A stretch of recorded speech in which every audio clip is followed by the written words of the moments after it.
The hotel room phone rang just as I zipped my suitcase. Its shrill tone cut through the quiet like a knife. I glanced at the screen. Unknown caller. I almost ignored it, thinking it was reception, but something in my gut told me to pick up. Hello, Mrs. Reed? The voice was calm, measured, almost professional. This is Linda from the airline. I'm calling to confirm that your return flight has been canceled per the request of the booking party. I froze. Canceled? What do you mean, canceled? Yes, ma'am, she said politely. The ticket was booked through your husband's account, and he voided the return leg of your trip. I stared through the open balcony doors, the ocean's waves suddenly sounding distant, hollow. There must be a mistake, I managed to say. My husband wouldn't, but my voice faltered before I could finish. The call ended, and I stood there, phone still in my hand, pulse hammering in my throat. Downstairs, my friends laughed, ordering breakfast by the pool. Sunlight spilled into the room, but it felt cold now. I checked my messages. Nothing from Mark, just an unread email. My heart sank as I opened it. Subject, your flight home. Body, don't bother. The papers are on the way. Happy forgetting. Divorce papers.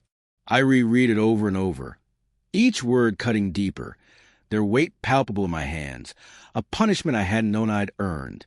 I sat on the bed's edge, trying to steady my breath. It was supposed to be a girl's trip. 3 days away from work, stress, everything. I hadn't meant to forget his birthday. I'd planned to call, but the cocktails, the beach, the laughter, time slipped past like sand in my fingers. I never imagined he'd react like this. But maybe I should have. The week before I left, we'd argued, loudly, painfully, about the same thing we'd been fighting about for months. How distant I'd become. You barely look at me anymore, he said. You're always somewhere else. I just need space, I told him. Time with friends isn't a crime. His jaw tightened. It's not space you need. It's attention. And maybe you're getting it from someone else. The accusation stung. I denied it, furious at the suggestion, but the doubt lingered in his eyes, the kind that doesn't vanish even after you swear it's untrue. Now, in that beautiful hotel room overlooking turquoise water, I realized how deep that doubt had burrowed. I called him once, twice, 3 times, straight to voicemail. A 4th time, and it rang. I held my breath. Don't, Mark. Please, just listen. There's nothing left to say, Anna. Yes, there is, I said, throat tight. I made a mistake. It wasn't. Do you know what it's like, he interrupted, his calm shaking underneath, to sit alone on your birthday, waiting for your wife to call? To watch her post pictures with friends online, while forgetting the day our life was built around. My stomach twisted. I didn't mean to. You didn't mean to forget me, he said, voice cracking. But you did, and that's what hurts the most.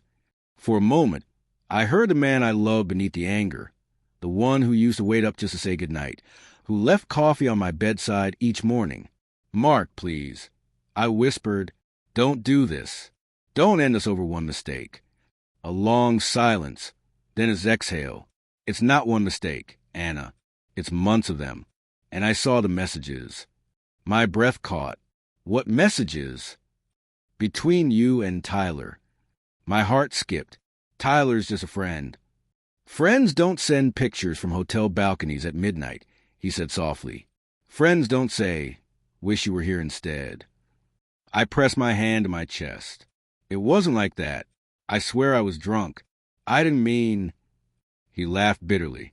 You didn't mean to forget my birthday. You didn't mean to send a message to a coworker that reads like a confession. You didn't mean to destroy everything. Do you even mean anything you do anymore, Anna? Mark, I said, tears stinging my eyes. You're twisting it. You know me. I used to. Now I don't know who you are. Then the line went dead.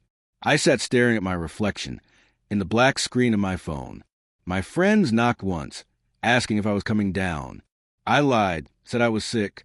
That night, I booked a flight home. When I arrived, his car wasn't at the airport. The house key didn't fit. The locks had been changed. Through the front window, I saw the dining table. A single envelope lay there, my name written in his handwriting. I forced the back door open. The house smelled of lemon cleaner and emptiness. No pictures, no trace of him. I opened the envelope. Divorce papers, just as he said. Beneath them, a single photograph. Our wedding day. On the back, in ink slightly bleeding into the paper. I waited 8 birthdays for you to come home. I'm done waiting. The words hit harder than any argument ever had. I sank to the floor, clutching the photo, memories flashing. The first time we met, late-night drives, promises to never stop trying. Somewhere along the way, the days had blurred. I called, texted, begged for a meeting. Nothing, as if I'd been erased. One evening, I drove past our favorite Italian restaurant, where we used to eat every Friday. His car sat outside.